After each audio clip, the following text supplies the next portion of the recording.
amados, le he puesto por título a este mensaje, Entendiendo la Cosmovisión. ¿Cómo se llama el mensaje? Entendiendo la Cosmovisión. Yo no sé si usted ha oído o ha leído algún libro que hable de cosmovisión y qué es la cosmovisión y etcétera, etcétera. Quisiera decirlo en forma muy sencilla, lo más sencillo para que podamos entender lo que vamos a hablar hoy. Pero definiendo cosmovisión es una visión general del cosmos o del mundo, no exactamente una visión física de todo el mundo, sino más bien una visión del punto de vista filosófico, una perspectiva global sobre todo lo que existe y nos importa.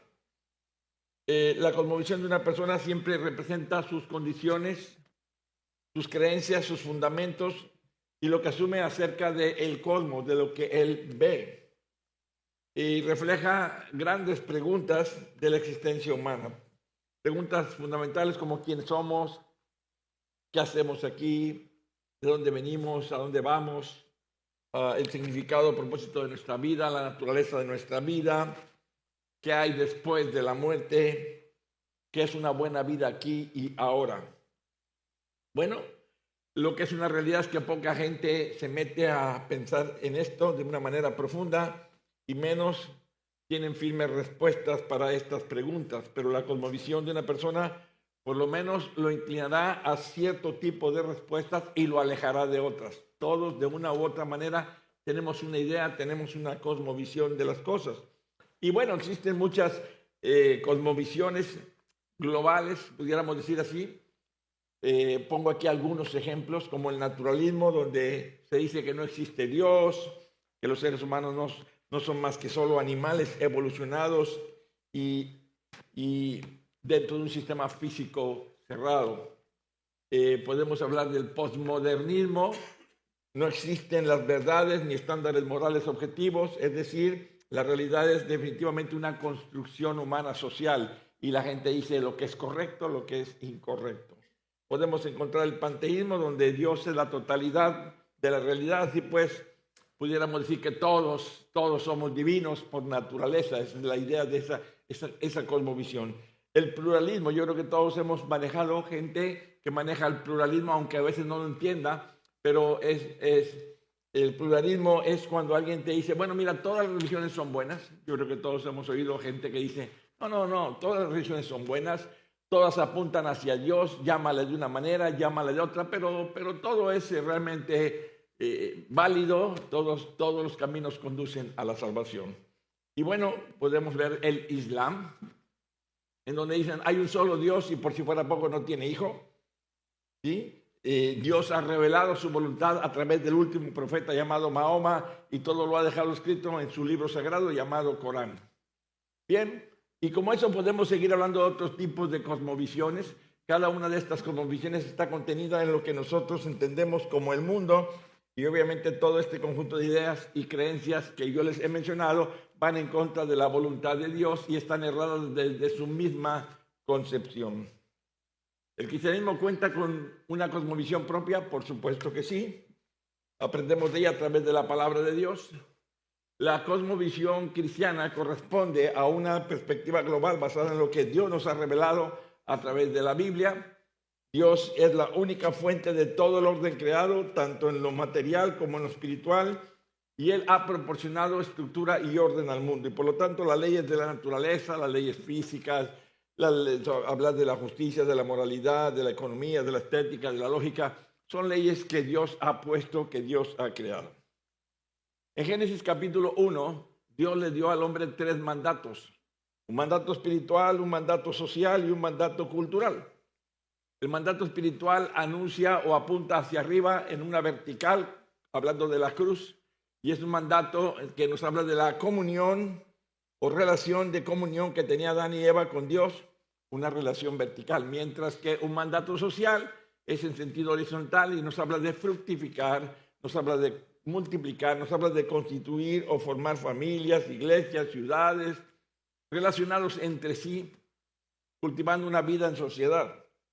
Por último, en el mandato cultural se nos habla de llenar la tierra y sojuzgarla, es decir, de cultivar el huerto, de hacer culturas, de construir, de multiplicar, de dominar la creación. Y cuando Dios le dio estos mandatos a Adán y Eva, la idea primordial era que el ser humano ha sido llamado a continuar la obra creadora de Dios para hacer cosas que honren a Dios.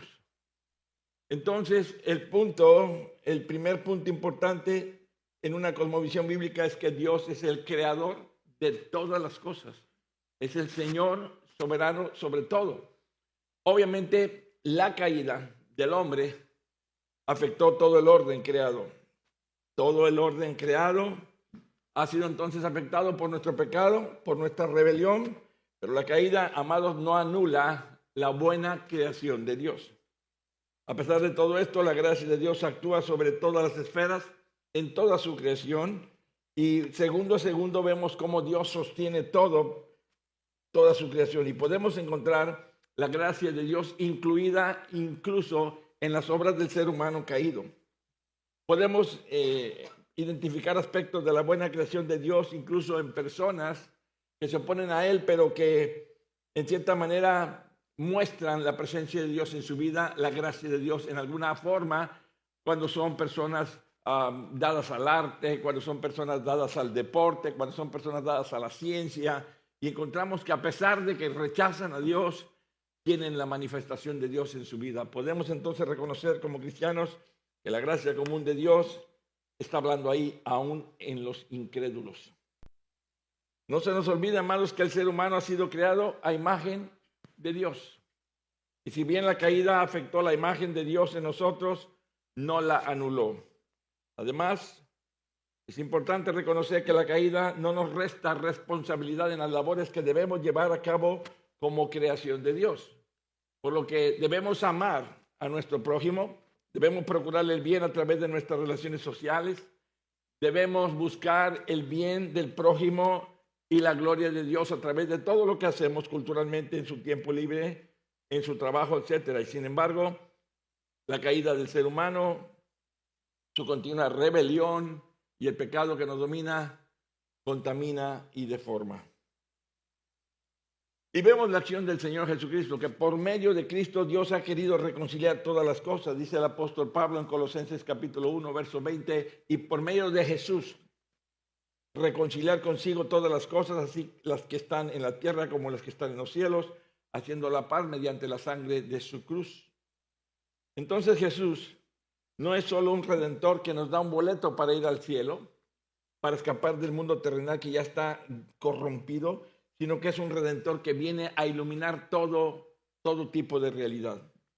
Jesús entonces es el medio por el cual todo lo creado es recuperado, restaurado y devolviéndonos nuestras responsabilidades originales. Por lo tanto, Cristo no solamente vino para que fuésemos cristianos de domingo en domingo, sino para darnos sentido en nuestra realidad cada día. La pregunta es: ¿dónde trazamos el límite con el pecado? Romanos 14, verso 14 dice: yo sé, dice Pablo, yo sé y confío en el Señor Jesús que nada es inmundo en sí mismo, mas para el que piensa que algo es inmundo, pues para él lo es. Entonces la línea entre lo bueno y lo malo no consiste en separar las partes de la creación, esto es bueno, esto es malo. Nada de lo que Dios ha creado puede ser intrínsecamente malo, sino que más bien la línea de lo bueno y lo malo atraviesa nuestro corazón.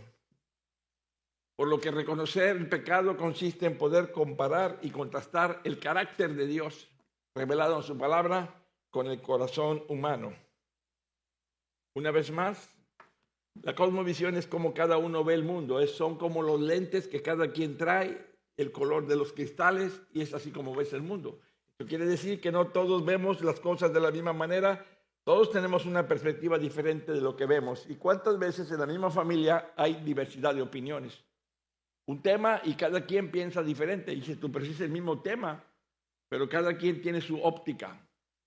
Cada quien tiene su cosmovisión. Todos vemos de forma diferente el mundo y a veces depende de cómo la vida cotidiana que nos rodea nos trata. Por ejemplo, el mismo mundo no es lo mismo que lo vea un rico que lo vea un pobre. Y es el mismo mundo. Pero cada quien lo ve desde su óptica. ¿Cómo mira un pobre que no tiene nada? ¿Cómo mira un rico que tiene todo? ¿Cómo lo mira un enfermo? ¿Cómo lo mira un sano? ¿Cómo lo mira una persona instruida y cómo lo mira una persona inculta? ¿Cómo lo mira un niño? ¿Cómo lo mira un joven? ¿Cómo lo mira un varón? ¿Cómo lo mira una mujer? ¿Cómo lo mira un pastor? ¿Cómo lo mira la misma iglesia del pastor? Y a veces nos cuesta trabajo entrar en acuerdos porque cada quien tiene su cosmovisión. Es que yo pienso así, bueno, es que yo no estoy de acuerdo con lo que dice, es que a mí no me gusta lo que dijo, yo estoy en contra de lo que... Y decimos, ¿pero cómo?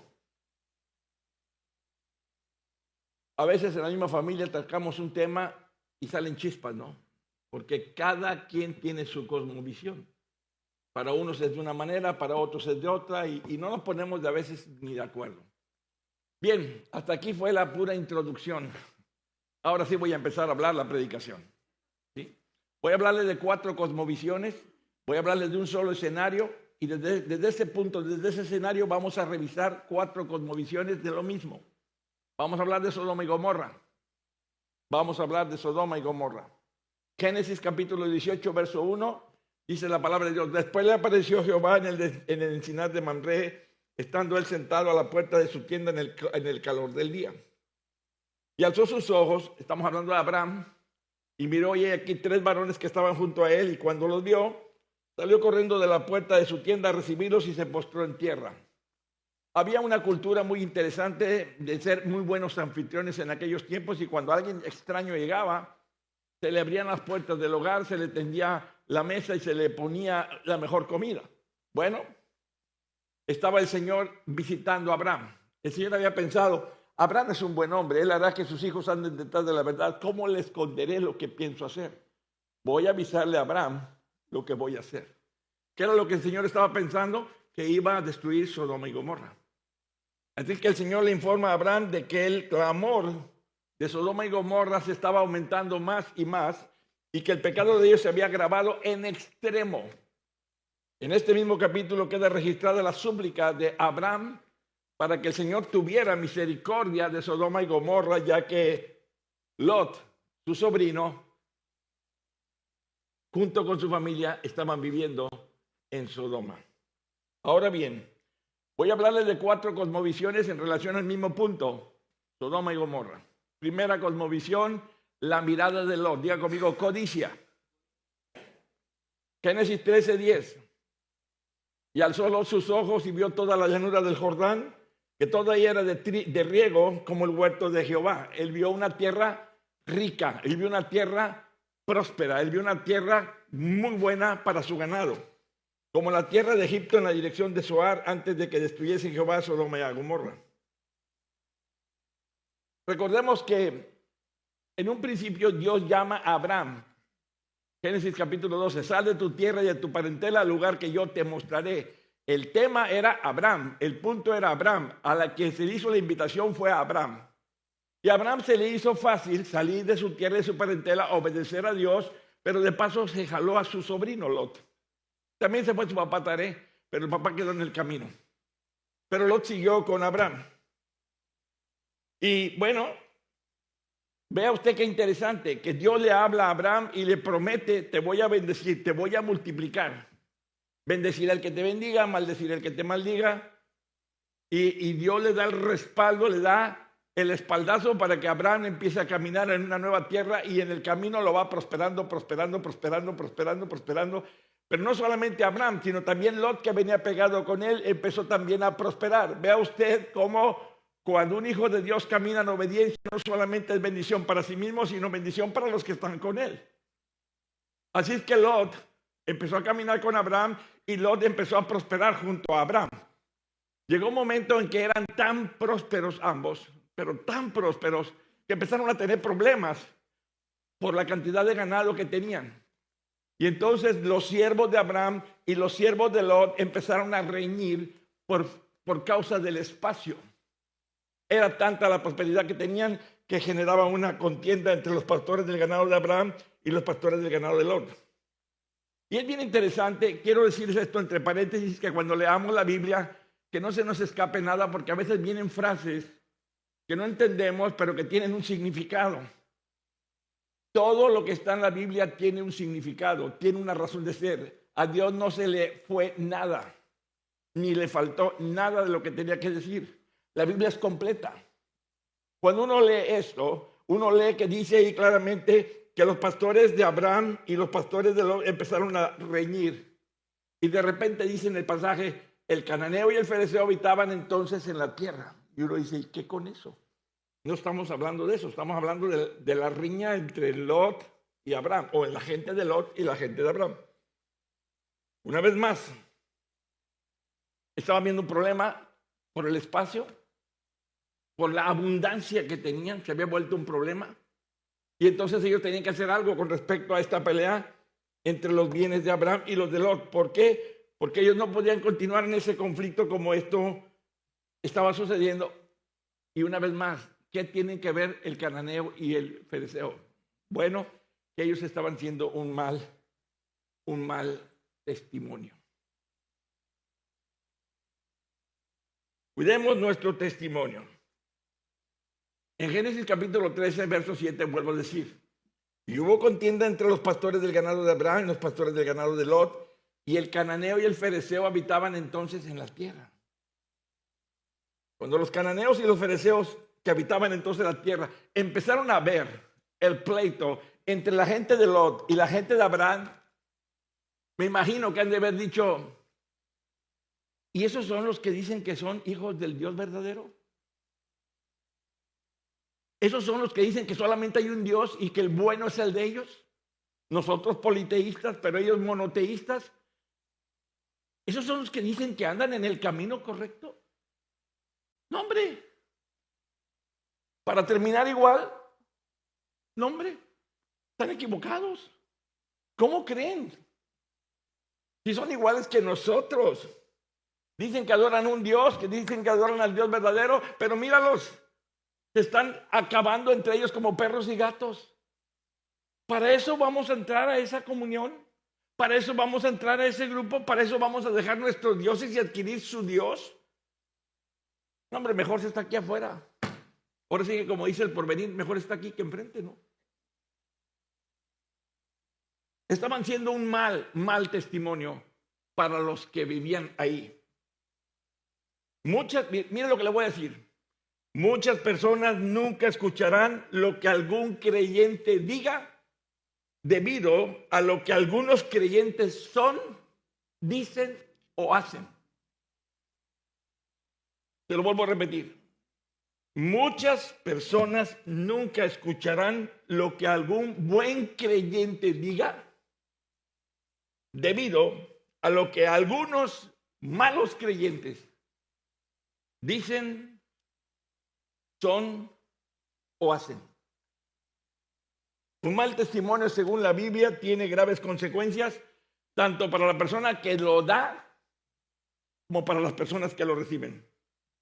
Porque un mal testimonio puede conducir al pecado, a la deshonra de Dios, a la pérdida de la comunión con Él y al alejamiento de las personas de la fe. Un mal testimonio es un tropezadero.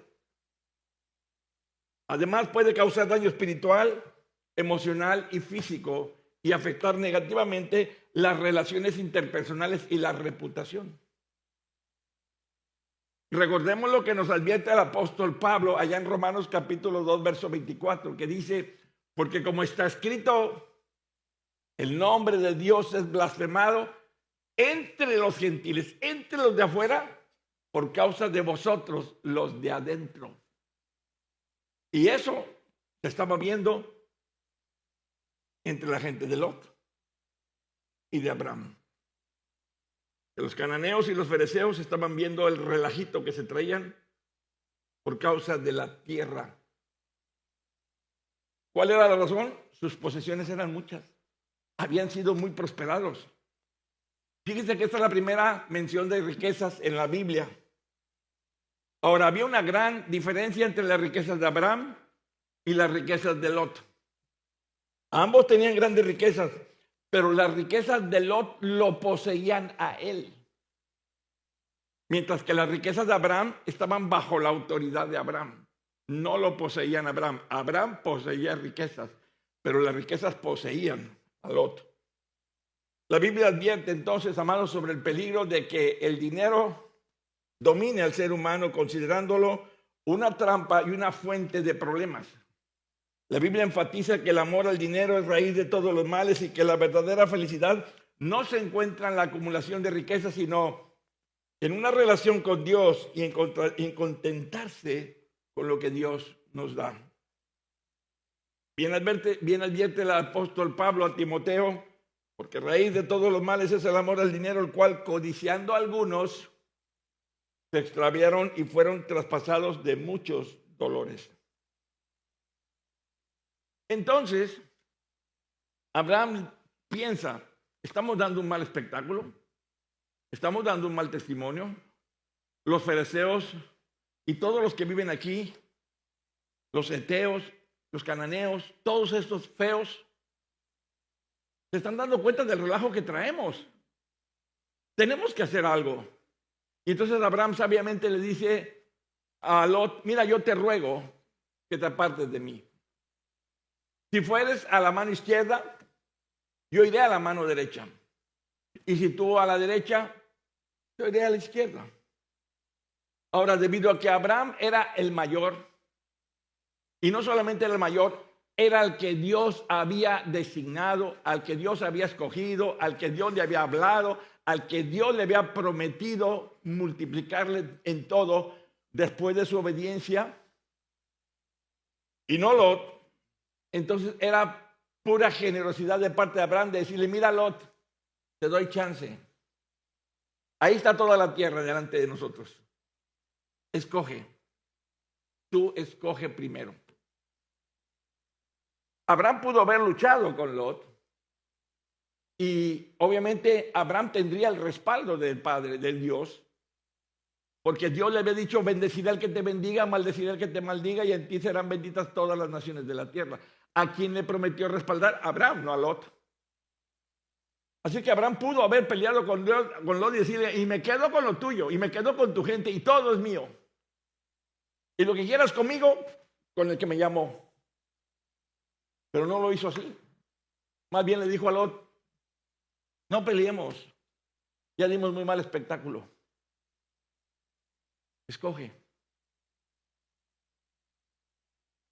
Abraham no se dio a Lot por miedo, ni por debilidad, sino por amor y por confianza en que Dios lo respaldaba. Así que unas hectáreas de tierra para el pastoreo no parecían merecer una pelea para un hombre con perspectivas y llamado eterno. Abraham, vuelvo a repetir, cumplió el principio del amor del Nuevo Testamento cuando dijo Pablo en Filipenses 2:4, no mirando cada uno por lo suyo propio, sino cada cual también por lo de otros. Y entonces Abraham le dijo a Lot, escoge, ahí está toda la tierra. Si tú agarras esto, yo agarro lo otro. Escoge, te doy chance. Escoge lo que tú quieras para ti. Ahora, Lot tenía una mirada materialista. Lot cambió su rumbo de vida y en vez de ser como Abraham y esperar que Dios lo bendijera, decidió irse por lo material, buscando su propio bien por su propia cuenta. Y es probable, hermanos, que ya Lot le había echado el ojito a Sodoma y Gomorra. Es probable que ya se había dado unas vueltecitas por ahí. Es probable que lo había cautivado tanta libertad en Sodoma y Gomorra. Porque en cuanto Abraham le dijo, escoge, Lot ni dos veces dijo, me voy con aquellos, me voy a Sodoma y Gomorra. No la pensó, no lo estudió, no lo analizó, no lo oró, no, inmediatamente dijo, pues yo escojo Sodoma y Gomorra. Ahora, la Biblia no usa la palabra materialismo en el sentido filosófico moderno, pero sí aborda la actitud y las consecuencias de poner las cosas materiales por encima de Dios y de las relaciones con los demás. La Biblia advierte contra la codicia, contra la idolatría de las riquezas y el apego excesivo a los bienes terrenales, enfatizando la importancia de la generosidad, de la humildad y de la confianza en Dios. Primer cosmovisión, la de Lot. ¿Qué aprendemos nosotros de esa mirada de codicia de Lot? Bueno, aprendemos que la vida materialista trae una vida alejada de Dios, que nos aleja de Dios. Y que hay cosas que lo material no pueden hacer por nosotros. La codicia, amados, no puede traer una verdadera satisfacción. Una persona codiciosa, aunque más tenga, siempre quiere más, nunca se cansa, nunca dice suficiente, siempre va por más. Y tiene más, va por más. Y tiene más, decimos, no tiene llenadera. ¿Sí? La codicia no trae gozo perdurable, sino simplemente una alegría temporal, pasajera.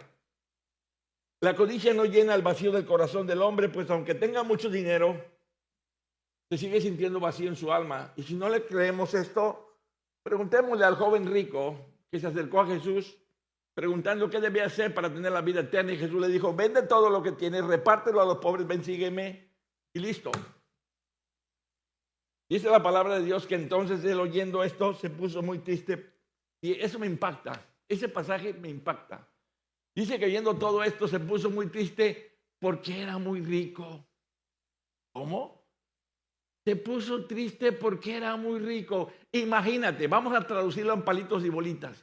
Imagínate que hoy te dicen, ¿qué crees? Te sacaste la casa del TEC de Monterrey, 70 millones de pesos. Estoy triste. Me saqué 70 millones de pesos. ¿Qué crees? Le pegaste a la lotería en Estados Unidos. 20 millones de dólares. Estoy triste. ¿Usted cree? Es raro eso, ¿no? Dice que el hombre se fue de Jesús porque era muy rico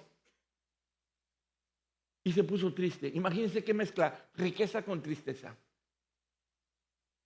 Al ver Jesús que se había entristecido mucho, mire, Jesús dice, no, triste, re triste.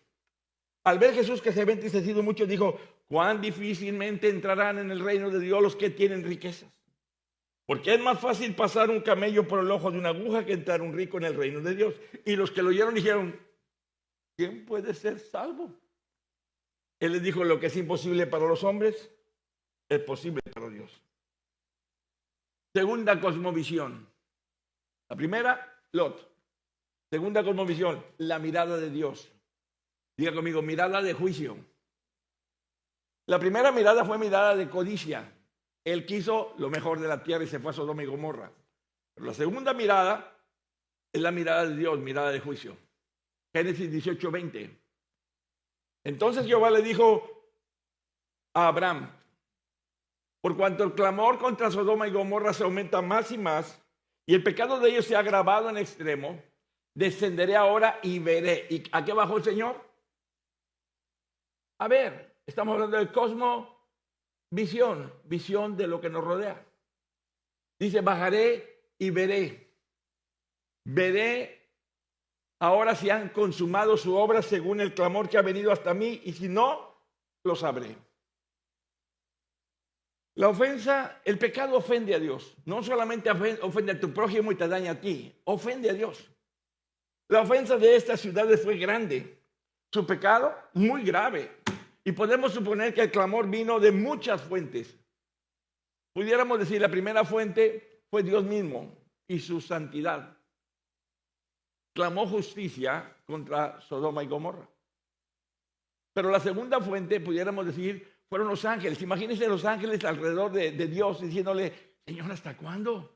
¿Ya viste lo que están haciendo? ¿Ya viste la depravación moral que tienen? Señor, están cada día peor. Señor, mira, Señor, nada más mueve un dedo y bajamos y los achicharramos a todos. Tú nada más da la orden y asunto resuelto. Tercer clamor. La multitud de víctimas de la depravación de Sodoma y Gomorra que clamaba, Señor, me violaron, Señor, me hicieron esto, Señor, mira lo que hicieron con mis hijos, Señor, están pervirtiendo mi familia, Señor, es un abuso. Y la cuarta fue la misma creación que gemía, afectando de manera antinatural la creación. Por eso el Señor dice, descenderé y veré. El temor de Jehová es limpio, que permanece para siempre. Los juicios de Jehová son verdaderos, son verdad, todos justos. Ahora, Dios juzgaría solamente a Sodoma y Gomorra basándose en su conocimiento directo y preciso. Dios dice, voy a bajar a ver qué es lo que están haciendo estos. No se nos dice esto porque Dios no supiera. Dios sabe todo. Entonces, ¿por qué bajó a ver? Porque Dios quería mostrarle a Abraham que él era justo,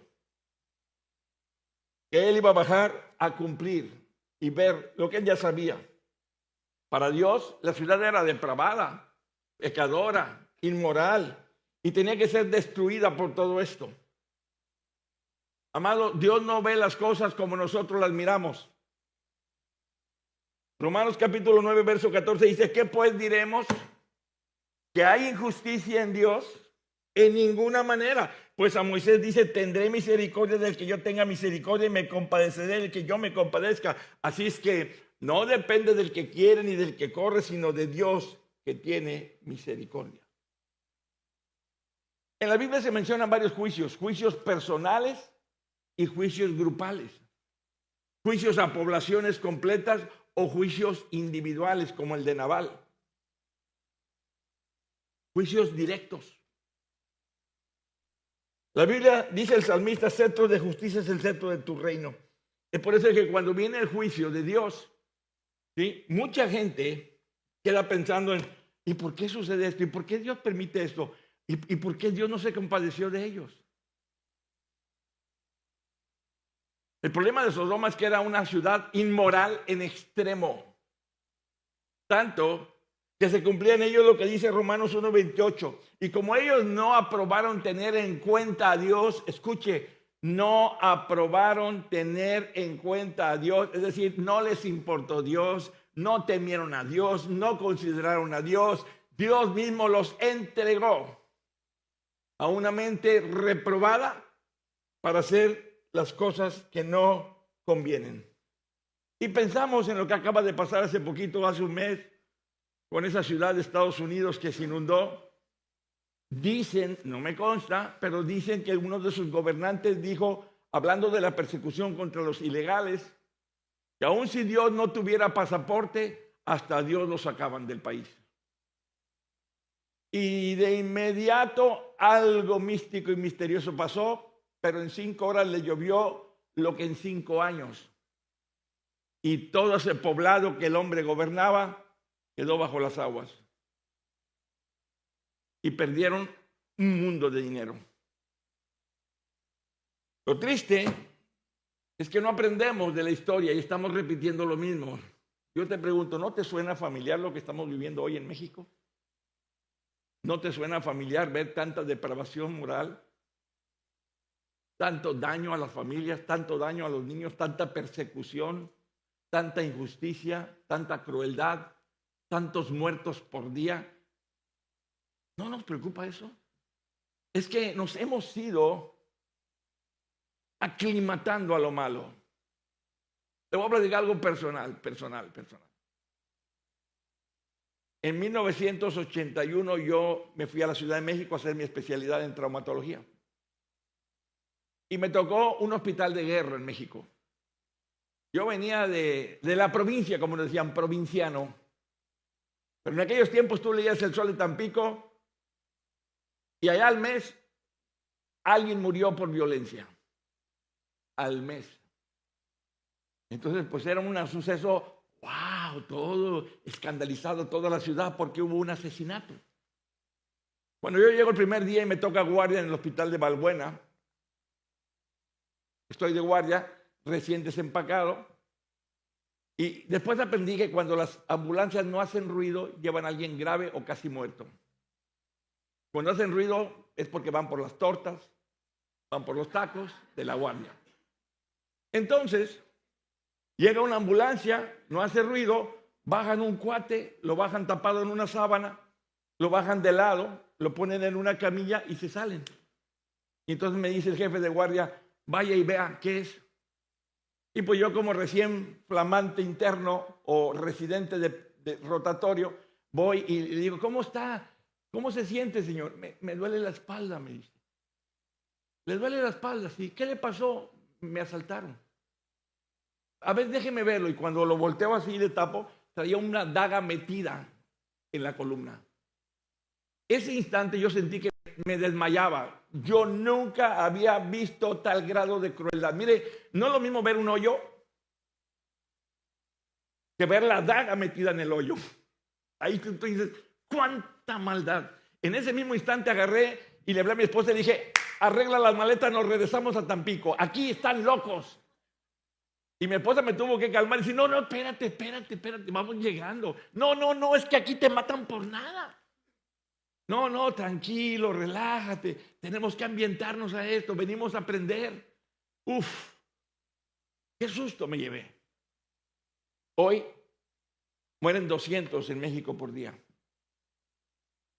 Y como si nada, ¿no? Como si nada. 200, pudieron ser 500, ¿no? Después de todo no estamos tan mal. Imagínense el grado de desnaturalización, el grado de frialdad que estamos teniendo. Hoy, violencia, inmoralidad sexual, gente depravada, injusticias, aborto y daño a niños. Primera de Tesalonicenses capítulo 5 verso 1 dice Pablo, pero acerca de los tiempos y de las ocasiones no tenéis necesidad, hermanos, de que yo os escriba, porque vosotros sabéis perfectamente que el día del Señor vendrá así como ladrón en la noche. Que cuando digan paz y seguridad, entonces vendrá sobre ellos destrucción repentina como los dolores a la mujer encinta y no escaparán. Mas vosotros, hermanos, no estáis en tinieblas para que aquel día os sorprenda como ladrón, porque todos vosotros sois hijos de luz e hijos del día. No somos de la noche ni de las tinieblas. Por tanto, no durmamos como los demás, sino velemos y seamos sobrios. Oremos entonces, hermanos. Oremos entonces para que Dios, así como sacó a los de Sodoma, también saque a su iglesia. También saque a nuestras familias de un mundo que se está cayendo en pedazos. Tercera cosmovisión. Ya llevamos la visión de Lot, ya llevamos la visión de Dios. Tercera visión, la mirada de la mujer de Lot. Diga conmigo, añoranza. En Génesis capítulo 19, verso 15 dice, y al rayar el alba, este es un pasaje bien interesante, hermanos. Al rayar el alba, los ángeles daban prisa a Lot diciendo, vamos, levántate, toma a tu mujer y tus 2 hijas que se hallan aquí para que no perezcas en el castigo de la ciudad. Y el verso que sigue a mí me hace mucho ruido. Dice, y deteniéndose él. ¿Cómo? ¿Cómo? Que no está oyendo que le están diciendo, vamos, tenemos que huir de aquí. Esto se va a acabar, esto se va a destruir, en un instante va a desaparecer Sodoma y Gomorra, pero dice que deteniéndose él. Imagínense que alguien nos avisa, señores, en este auditorio hay una bomba. Y exactamente en 3 minutos va a estallar. Y usted dice, ¿qué? Pues esperemos, ¿no? A ver cómo suena, ¿no? A ver qué pasa, a ver si se cae esto, porque se ven bien puestas las bocinas. Vamos a esperarnos tantito. No, usted en 1 minuto ya está de aquel lado de la cuadra.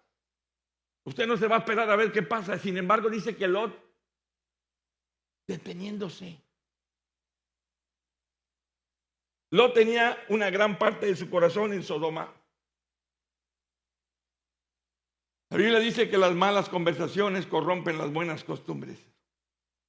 Y cuando no te cuidas de la gente con la que te juntas, puedes terminar hablando, sintiendo y haciendo lo mismo. Él no sentía urgencia de abandonar la ciudad. Ahora, la falta de urgencia por obedecer a Dios, incluso cuando entendemos que es necesario y bueno, es una señal común de transigencia y de reincidencia. Mire qué interesante que los ángeles ya no mencionan a los yernos. Yo quiero creer que los yernos eran de Sodoma y Gomorra.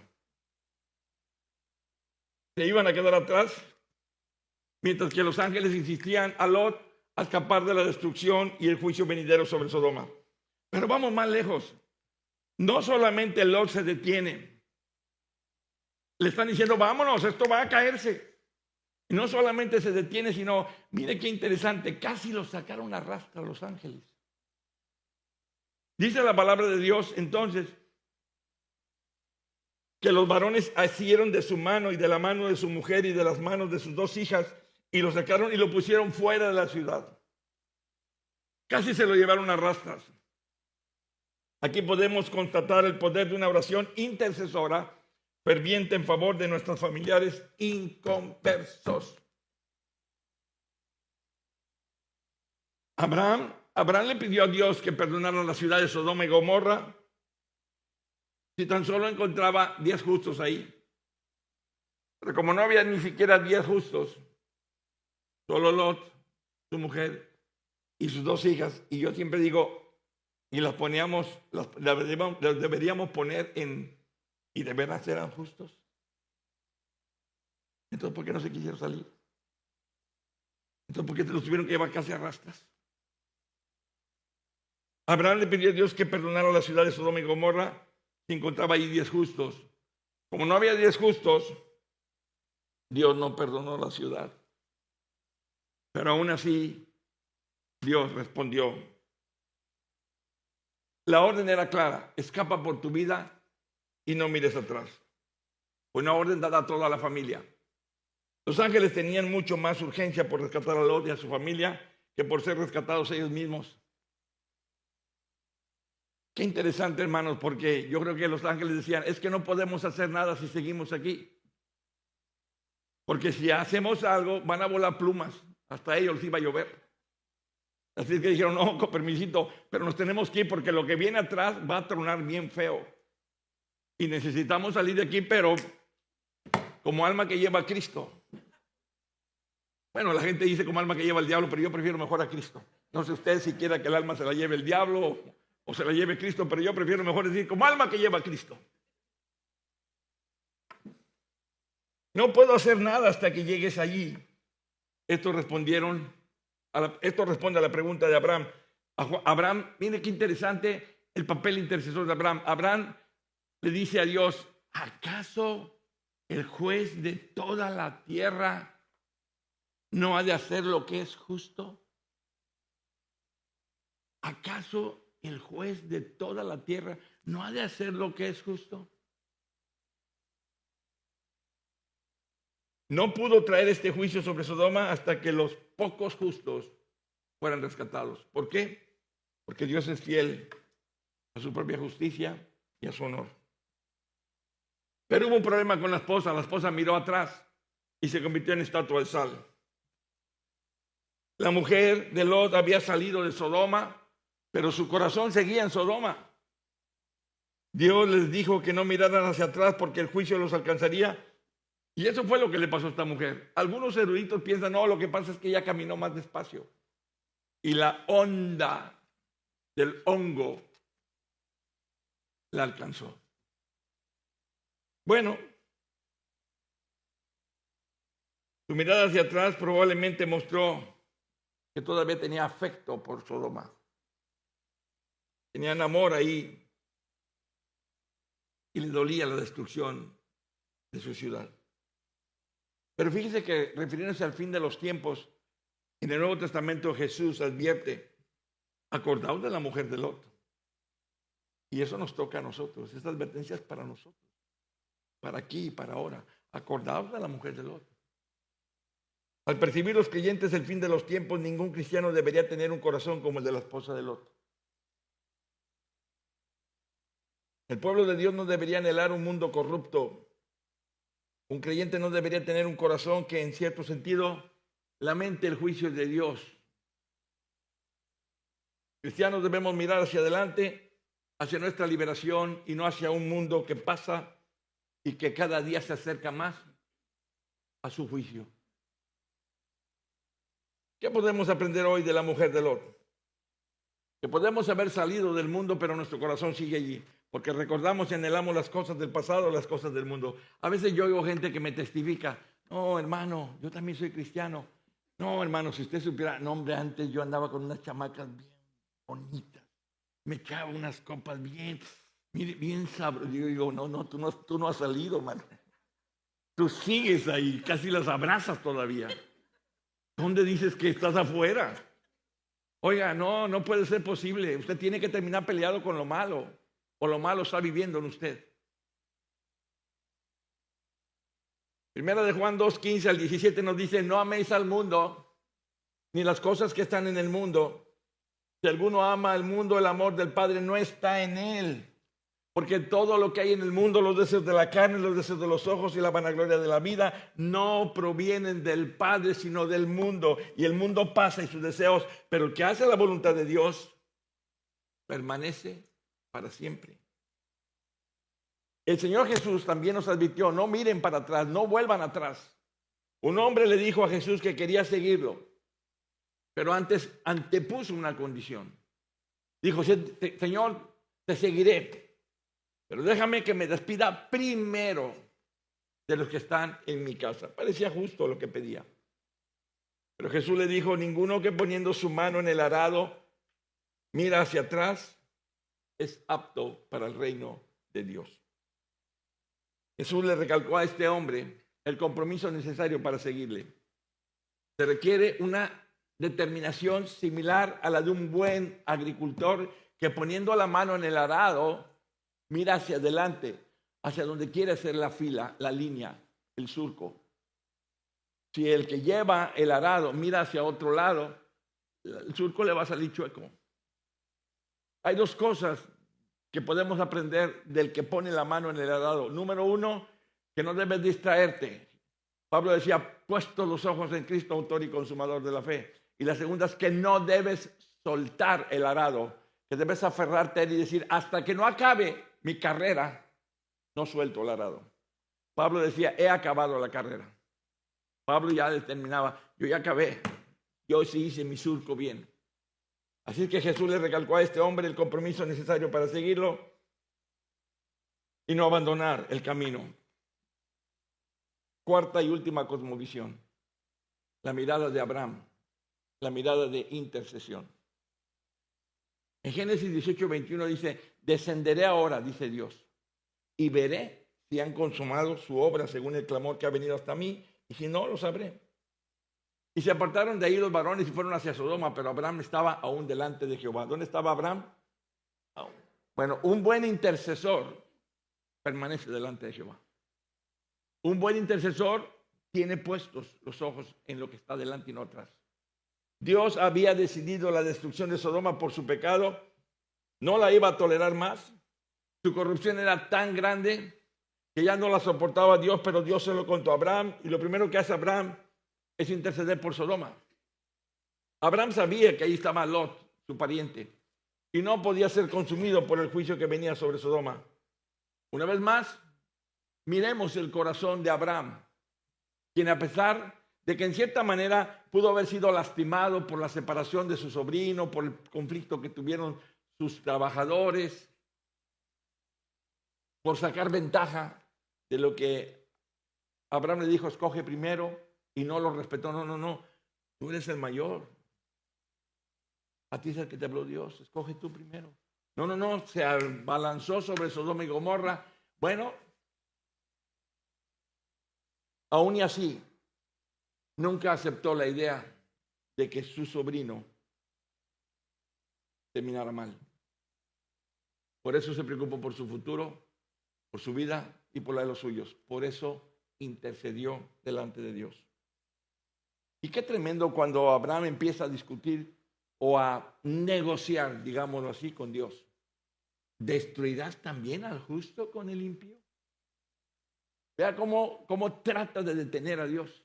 Y sabe, esto me recuerda a otro intercesor maravilloso que es Moisés. ¿Cuántas veces el pueblo quiso apedrear a Moisés? ¿Cuántas veces el pueblo quiso abandonar a Moisés? ¿Cuántas veces el pueblo dijo, volvámonos a Egipto, levantemos un capitán, allá nos iba mejor? Y Dios le dijo a Moisés, hazte a un lado, me los voy a acabar. Este pueblo no te merece, te voy a dar un pueblo mejor. Y Moisés dijo, no, Señor, ¿cómo te atreves? Imagínate lo que van a decir nuestros enemigos, que nos sacaste al desierto para matarnos. No, Señor, no puedes hacer eso. Y Dios dice, creo que tienes razón. Nada más 15,000, pum. Y 15,000 al hoyo. Amados, la oración es eficaz cuando uno ora sabiendo quién es Dios y cómo trabaja Dios en ciertas circunstancias. La oración eficaz no mira en lo que Dios hace como si fuera un observador pasivo, sino que actúa como si Dios necesitara que alguien le recordara lo que él dijo. Quizá nos parece increíble que la gente de Sodoma y Gomorra le importaran a Abraham. Le podía haber pedido, mira Señor, está bien, se la merecen, todos deben morir, dame chance por mi sobrino, ¿no? Nada más saca a mi sobrino, ¿no? Nada más te pido uno, mi sobrino. Pero no lo hizo. El corazón de Abraham estaba lleno de tristeza y compasión hasta que por los pecadores de Sodoma y Gomorra, le dolía todo lo que estaba pasando. Señor, y si hallaras 50 justos, pero no los hay. ¿Y qué te parecen 40? No los hay. Y si son 30, no los hay. Bueno, última, 20. Tampoco los hay. Uf.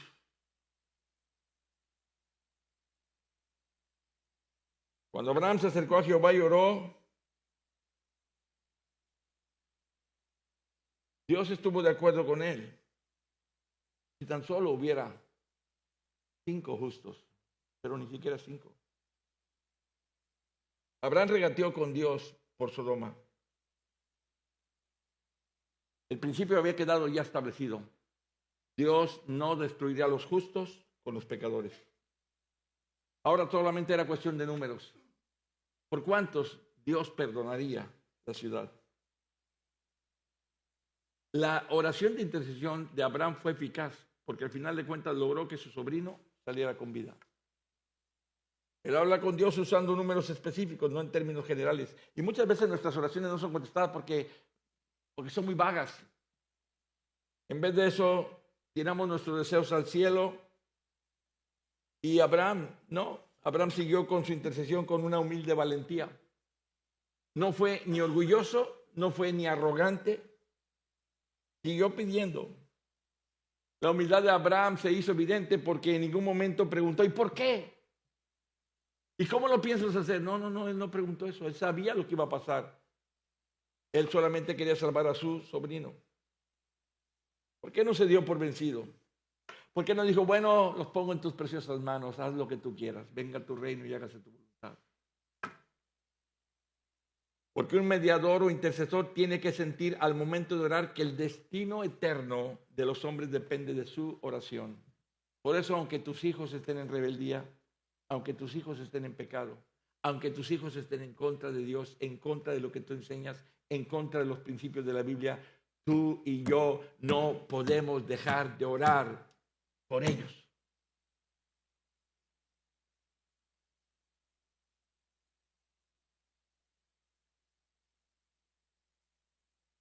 Dependen de nosotros. Si tú dejas de orar por tus hijos, ¿quién va a orar por ellos? No había ni siquiera 10 justos en la ciudad. Solamente 4, y vuelvo a repetir, y los pongo entre comillas, porque una quedó en el camino al voltear para atrás, y las otras 2, que fueron sus hijas, cometieron un terrible pecado con el papá, que se alcoholizó.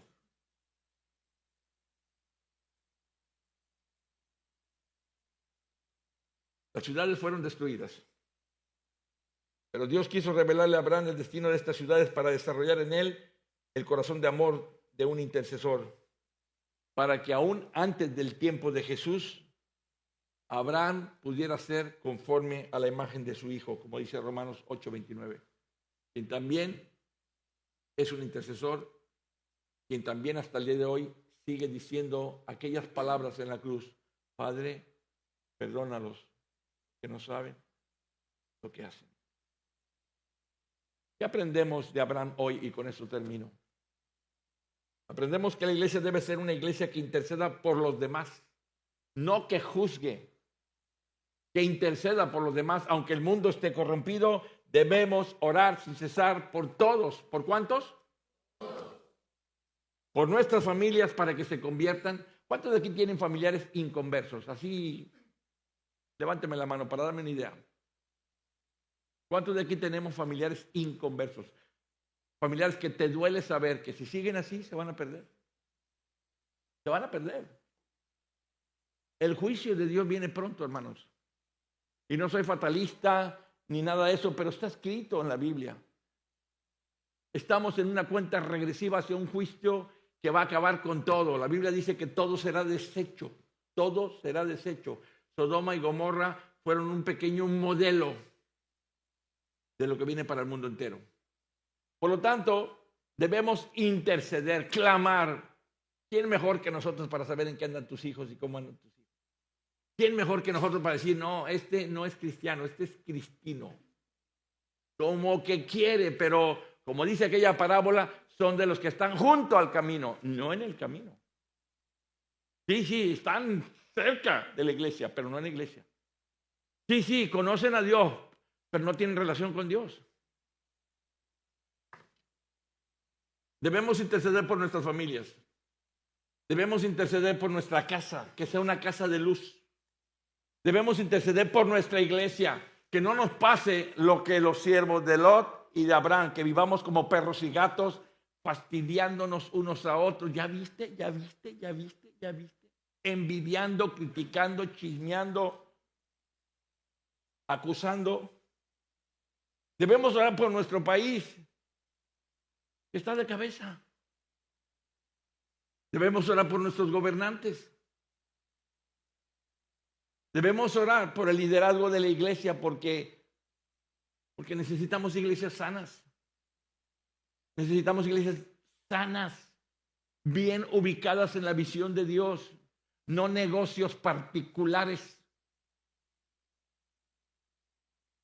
Por los hermanos de la iglesia, para que nos amemos los unos a los otros, para que no seamos tropezaderos los unos de los otros, sino para que nos ayudemos. En otras palabras, debemos interceder ante Dios por todos los hombres, dice 1 Timoteo capítulo 2, verso 1 al 5. Y aunque la gente de Sodoma nunca se dio cuenta que habían estado intercediendo por ellos, aún así Abraham lo hizo. Aunque nunca se lo hayan agradecido o se lo lleguen a agradecer porque quedaron más fritos que los chicharrones de los ramos,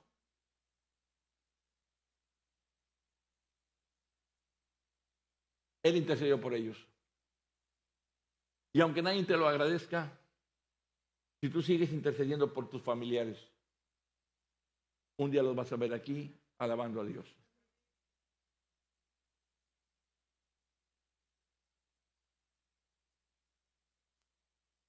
A esto se le llama cosmovisión. Porque no todos miramos las cosas como los demás las miran. Hemos visto hoy cómo la ciudad de Sodoma y Gomorra fueron miradas diferentes por Lot, por Dios, por la mujer de Lot y por Abraham. Así que lo mejor para no equivocarnos es pedirle a Dios que nos ayude a ver las cosas como Él las mira. Y no creer que porque nosotros vemos al mundo bonito, así lo ve Dios. Por lo tanto, oremos sin cesar e intercedamos, clamemos, supliquemos, peleemos la buena batalla de la fe con Dios, como lo hizo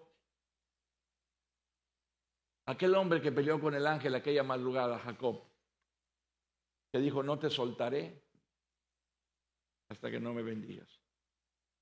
Y nuestra mayor bendición es que un día veamos a nuestros hijos, no en la iglesia, sirviendo a Dios a través de la iglesia. Porque en la iglesia podemos estar todos. Pero como dije, la mujer de Lot estaba, pero no estaba. Su corazón se quedó en Sodoma. Necesitamos gente cuyo corazón esté en sintonía con el corazón de Dios. ¿Amén?